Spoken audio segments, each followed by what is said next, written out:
स्वागत है आपका कॉर्पोरेट कनेक्शन में। मैं हूं आपके साथ पूजा त्रिपाठी और अब हमारे साथ कुछ ही देर में एसकेएफ इंडिया के मैनेजमेंट भी जुड़ेंगे और उनसे हम समझेंगे कंपनी के नतीजे के बारे में और इसके अलावा कंपनी की छोटी छोटी बारीकियां भी समझने की कोशिश करेंगे जिससे कि आपको निवेश करने में आसानी हो सके। सबसे पहले मार्केट का एक चेक ले लेते हैं। उससे पहले बाजार देखिए आज उतार चढ़ाव बना हुआ है, लेकिन ऊपरी स्तरों से अब फिर से नीचे आ गया और 17,825 के आसपास कारोबार कर रहा है। 31 अंक नीचे है इस वक्त। सेंसेक्स में भी 181 अंकों की कमजोरी देखने को मिल रही है और बैंक निफ्टी में भी 130 अंकों की गिरावट के साथ आज कारोबार होता हुआ दिखाई दे रहा है। निफ्टी गेनर्स में आज UltraTech cement, Maruti Suzuki, Tata steel, Shri cement, Adani ports, ये कुछ ऐसे स्टॉक्स हैं जो कि आज मजबूती के साथ कारोबार कर रहे हैं। और वहीं लूजिंग साइड की बात करें तो कोटक महिंद्रा बैंक में आज 2.5% की कमजोरी है। रिलायंस, एनटीपीसी, इंडसइंड बैंक और एचडीएफसी, ये भी कुछ ऐसे स्टॉक्स हैं जो कि आज कमजोरी के साथ कारोबार कर रहे हैं। लेकिन चलिए अब बात करते हैं एसकेएफ इंडिया की। और कंपनी ने अपने नतीजे भी घोषित किए थे और उसके बाद देखिए स्टॉक भी आज 2% की मजबूती, करीब 2.5% की मजबूती के साथ इस वक्त कारोबार कर रहा है। हमारे साथ कंपनी के मैनेजमेंट भी जुड़ चुके हैं। कंपनी के मैनेजिंग डायरेक्टर मनीष भटनागर भी हमारे साथ जुड़ चुके हैं। सर बहुत बहुत शुक्रिया समय देने के लिए। आपसे बात करने से पहले कंपनी के बारे में हम अपने दर्शकों को यहाँ पर छोटा सा इंट्रो देना चाहेंगे। एसकेएफ इंडिया को लेकर बॉल बियरिंग बनाने वाली दिग्गज कंपनी है ये देश की और भारत में 1961 से कारोबार कर रही है। पुणे, बेंगलुरु और हरिद्वार में कंपनी का मैन्युफैक्चरिंग प्लांट्स है और देश भर में करीब 12 सेल्स ऑफिस, 455 से ज़्यादा डिस्ट्रीब्यूटर्स हैं कंपनी के पास। और FY21 की बात करें तो कंपनी एक्सपोर्ट भी फोकस कर रही है और एक्सपोर्ट करीब 8% योगदान करता है कंपनी की कुल आय में। तो ये तो बात हुई कंपनी की। लेकिन चलिए अब मैनेजमेंट को भी शामिल कर लेते हैं और इस वक्त हमारे साथ कंपनी के मैनेजिंग डायरेक्टर जुड़ चुके हैं मनीष भटनागर। मनीष जी बहुत बहुत शुक्रिया समय देने के लिए। सबसे पहले तो आपके नंबर्स के बारे में ही जानना चाहेंगे। शानदार नतीजे घोषित किए, उसके बाद देखिए स्टॉक भी आज करीब 2.5% की मजबूती के साथ कारोबार भी कर रहा है। तो पहले तो नंबर्स को समझना चाहेंगे हम। इस बार के जो नतीजे आए हैं क्या वजह थी? हमने प्रॉफिटेबिलिटी में अच्छी ग्रोथ देखने को मिली है। क्या क्या हाइलाइट्स थे इस क्वार्टर और इस ग्रोथ के पीछे के ट्रिगर्स क्या थे? Thank you. सो नतीजे बहुत ही अच्छे हैं। Thank you for that, congratulations. Revenue up about 37% year on year और PBT, profit before tax, about 85% over पिछले साल से। लेकिन पिछले साल तो वैसे काफी बेस लो था, so while they may seem better, better comparison होगा फ्रॉम द प्रीवियस क्वार्टर। तो उसके हिसाब से भी परफॉर्मेंस अच्छा रहा है। About 37-47% increase in revenue and profitability. So overall बहुत खुश हैं नतीजे के साथ। हमारे दो सेगमेंट्स हैं, ऑटोमोटिव और इंडस्ट्रियल। दोनों ने बहुत ही अच्छा परफॉर्मेंस दिया है। ऑटोमोटिव में, जहां की ऑटोमोटिव सेक्टर थोड़ा स्लो चला है पिछले क्वार्टर में, लेकिन हमारे नतीजे ऑटोमोटिव से काफी बढ़िया रहे हैं। वेदर टू व्हीलर्स हो या फोर व्हीलर्स हो, कमर्शियल व्हीकल्स हो, ट्रैक्टर्स हो, सब जगह हमने शेयर गेन करा है। कहीं पर 2%, कहीं पर 4%, लेकिन सब जगह शेयर गेन करा है। इंडस्ट्रियल में railways, wind, general machinery, heavy industry, सब जगह गुड सेल्स हुए हैं और सब में शेयर गेन हुआ है। सो वो है secret, if you will, behind our results. Good share gain, good profitability across all segments.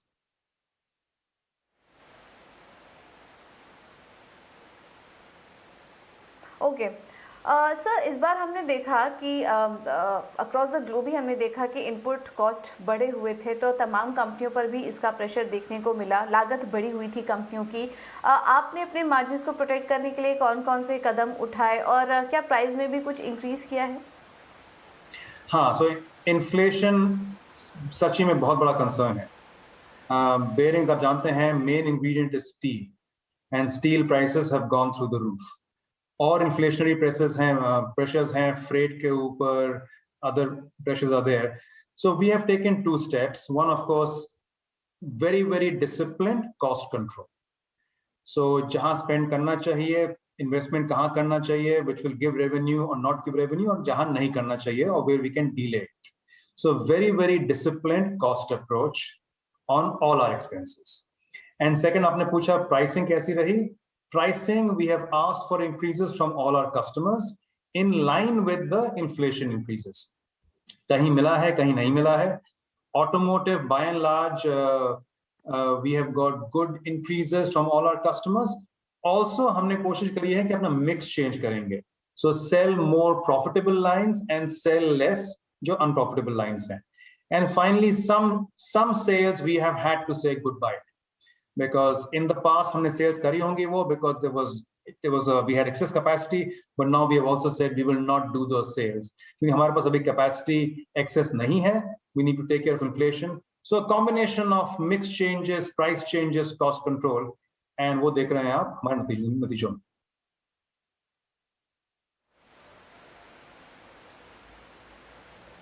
Okay sir, जैसा कि आपने थोड़ी देर पहले बताया, you cater to sector mainly, industrial और ऑटोमोटिव सेक्टर. इनके प्रदर्शन के बारे में थोड़ा डिटेल में जानना चाहेंगे. डिमांड कैसी रही है इन दोनों ही सेगमेंट की, और आपको क्या लगता है इन दोनों का प्रदर्शन को देखते हुए कौन सा सेक्टर है, कौन सा सेगमेंट है जो कि अपने प्री कोविड लेवल पर पहुंच चुका है? डिमांड कैसी रही है इस तिमाही? Automotive had a very good last 3 or 4 months. Sub-segments में, 2-wheelers, 4-wheelers, commercial, agricultural sub-segments में. Unfortunately, पिछले 2-3 महीने से we've been hearing about chip shortages. Chip shortages are really impacting production. You saw the results from Maruti 2-3 days ago. Their numbers are down. जब तक we are not able to solve the chip shortages, automotive, I think, will be slowing down. और मुझे नहीं लगता है कि chip shortages will get solved in the next 3 to 6 months. So between now and let's say next year, March, April, maybe even a little longer, automotive थोड़ा slow down रहेगा. And we are prepared for it. Industrial, on the other hand, we are seeing now the start of a new capex cycle. And if you remember, last capex cycle हमारा हुआ था 2003-2010 के बीच में. So मतलब 10 साल से ज़्यादा हो गए हैं. We haven't seen a new capex cycle starting. लेकिन now in 2021 we are seeing the start of a new capex cycle. कहाँ शुरू हो रही है capex cycle? First and foremost is infrastructure. So cement, steel, heavy machinery, etc. क्यों शुरू है वहाँ पर? Because government spending has started mainly in infrastructure projects. So, and these are not just paper announcements. हम देख रहे हैं कि real investments are happening in all these segments. So this is the infrastructure linked capex spending in the industrial sector. यहाँ पर demand, to your question, has gone back to pre-COVID levels. The other industrial segments, and for industrial for us, we also include wind and railways and F&B and general machinery, etc. Those are more consumer-facing segments, and that will happen a little later. Typically, capex cycles start with the infra-led leading sectors, and the lagging sectors follow. Lekin I am confident we are now seeing the start of a new capex cycle in industrial, and that, of course, is very good news for us.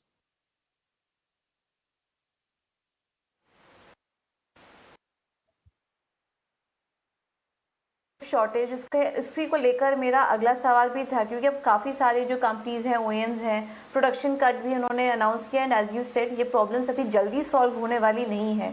तो इसका कितना impact आपके कारोबार पर पड़ सकता है? So yes, automotive sector will slow down. लेकिन आपको बताया मैंने पहले कि we have gained share. So I don't think, at least our plans are not so dependent on the automotive slowdown. If you are able to grow more, if you're able to gain share despite the automotive slowdown, we are in a good space, and this quarter has shown that. Despite all the auto companies showing bad results, our automotive segment in SKF has shown fantastic results.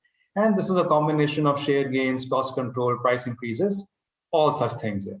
So I don't think we will see an impact of this in the next couple of quarters. We will see some impact, but not a lot. Okay, alright. Sir, अब आपके exports को लेकर भी कुछ जानना चाहेंगे. Currently फिलहाल आपका जो टोटल रेवेन्यू है उसमें एक्सपोर्ट्स कितना कंट्रीब्यूट कर रहा है? करंट फिगर बताइए. Not much, between 8 and 10%.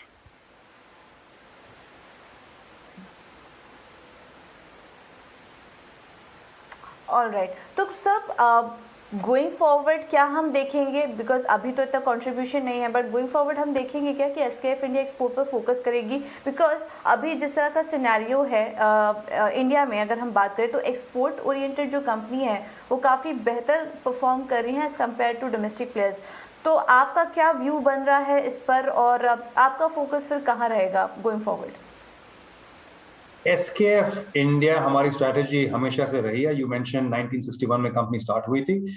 In the last 60-70 years हमारा फोकस रहा है डोमेस्टिक मार्केट। एक्सपोर्ट्स हमारा फोकस नहीं है।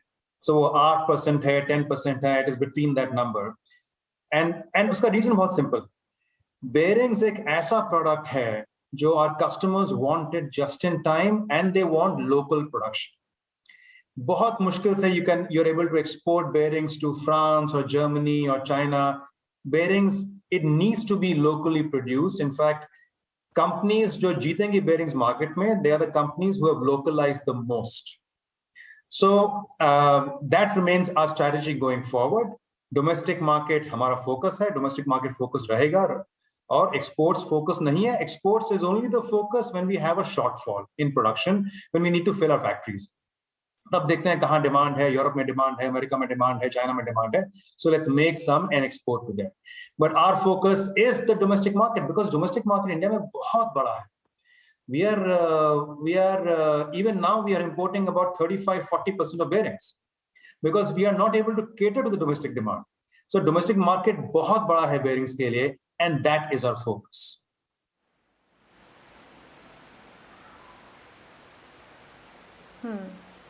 Sir correct me if I am wrong, मैं कहीं पढ़ रही थी कि आप इंडस्ट्रियल बियरिंग्स इंपोर्ट करते हैं, ऑलमोस्ट 60% आप वो इंपोर्ट करते हैं। तो you said that you will continue to localize on that front as well. तो क्या टारगेट है आपका सर? क्या कुछ अपॉर्चुनिटी दिख रही है उस फ्रंट पर आपके लिए, आपकी कंपनी के लिए?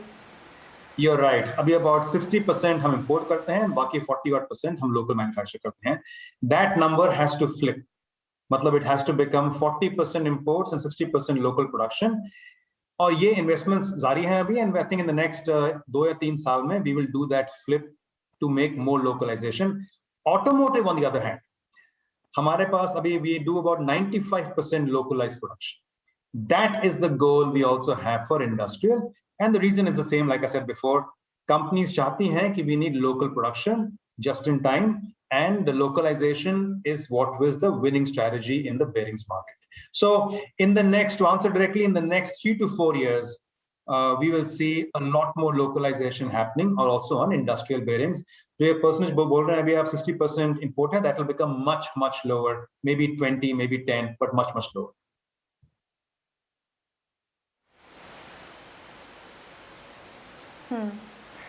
सर काफ़ी सारी कंपनियां जो हैं वो अब B2B ई कॉमर्स प्लेटफॉर्म पर भी अब धीरे धीरे फोकस कर रही हैं। आपको इस तरफ क्या किस तरह की अपॉर्चुनिटी दिखती है, या इंडिया अगर देखें तो अगले 5 सालों में कहाँ पे स्टैंड करता है, और आपके लिए इस प्लेटफॉर्म को लेकर क्या अपॉर्चुनिटी आपकी कंपनी के लिए, अगर स्पेसिफिकली बात करें तो? ई कॉमर्स B2B थोड़ा स्लो चला है ई कॉमर्स में, B2C is much faster, we all know that. लेकिन अभी now we are seeing B2B pick up. India में करीब 20,000 पिन कोड है। Even a company of our size, और हम we are a large company in India in bearings. हमारी reach जो है is not more than 10,000 pin codes, which is half the number of pin codes in India.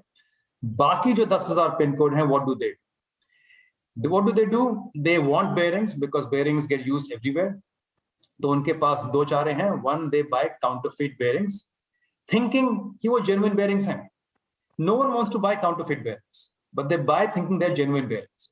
And number 2, they end up paying a very high price sometimes because bearings need to come from far away if they want to buy genuine bearings. E-commerce will solve both the problems. So we have launched, हमने launch करा है अपना e-shop in 2-3 months ago, no, January this year. COVID से थोड़ा slowdown हो गया था, but now it's ramping up. Our aim is through this e-shop, our aim है कि हमारे जो बाकी 10,000 पिन कोड हैं जो हम अभी नई सर्विस करते हैं, we want to service all those pin codes in the next 12 months with a delivery time of less than 2 days. So what will it do? It'll keep the cost down for our customers, but more importantly, they will buy genuine SKF bearings and not counterfeits. So big demand, and that is the way forward. Okay. All right. Sir ये थोड़ा इस पर आपका view जानना काफ़ी important है. Thank you so much for sharing your view.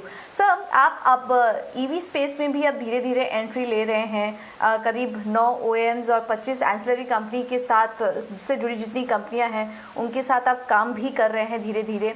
तो इस स्पेस में जब आप एंट्री लेने जा रहे हैं तो गोइंग फॉरवर्ड आउटलुक क्या है आपका ईवी स्पेस को लेकर, और आने वाले समय में ये सेगमेंट कितना कॉन्ट्रीब्यूट करेगा आपके रेवेन्यू में? So EV right now बहुत छोटा है, even for the market as a whole. You know, total EV space in India, about 98% is made up of 3-wheelers and 2-wheelers. About 38% 3-wheelers and 60% 2-wheelers. But of course, it will have to grow because that is the way forward. So next, after 2-wheelers and 3-wheelers, we will see adoption in passenger cars. And the announcements are happening every day. One new car is launched, second new car is launched, which have electric drivetrains. And this is the next new field for us in automotive bearings. So we are preparing for it. EV के लिए जो bearings हैं, they are a little different. It's low friction, low noise, high speed. So they may need a little different material. शायद steel नहीं, शायद they might need ceramic. They might need different construction, different technology. And we are the world's largest supplier of EV bearings to other EV companies around the world, whether it's the US or Europe. So technology है हमारे पास, जानकारी है हमारे पास. Only thing, we will start manufacturing them in India. And again, I go back to my earlier comment, bearings has to be localized. हमारी strategy ये नहीं है कि हम customer India में है और import करेंगे EV bearings. नहीं. We will make EV bearings in India in the next 6 to 9 months. When we start seeing the EV market pick up beyond just 2-wheelers and 3-wheelers, and it is going to happen.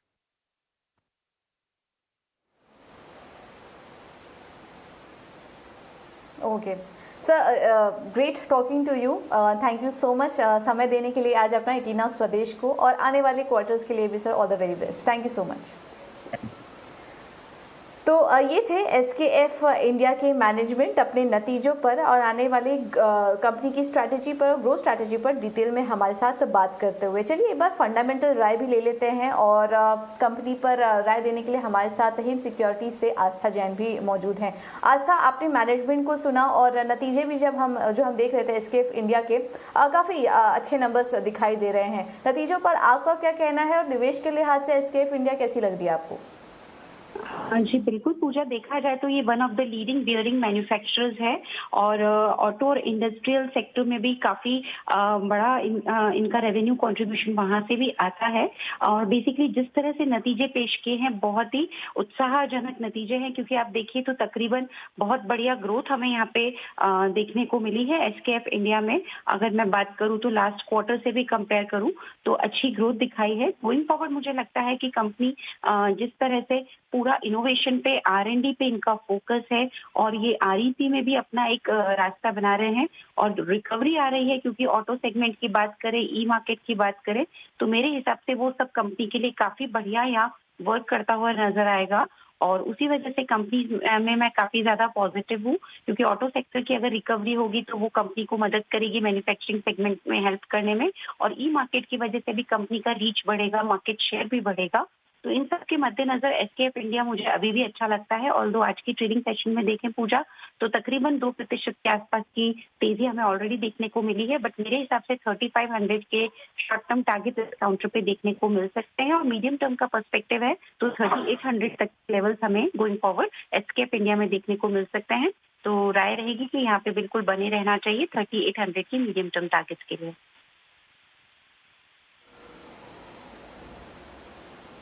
Okay, बहुत बहुत शुक्रिया आस्था अपनी राय share करने के लिए. तो SKF India बने रह सकते हैं आप. आने वाले समय में 3500 तक के लेवल्स भी देखने को मिल सकते हैं, तो ये भी सही लेवल है यहाँ पर इस कंपनी में निवेश करने का.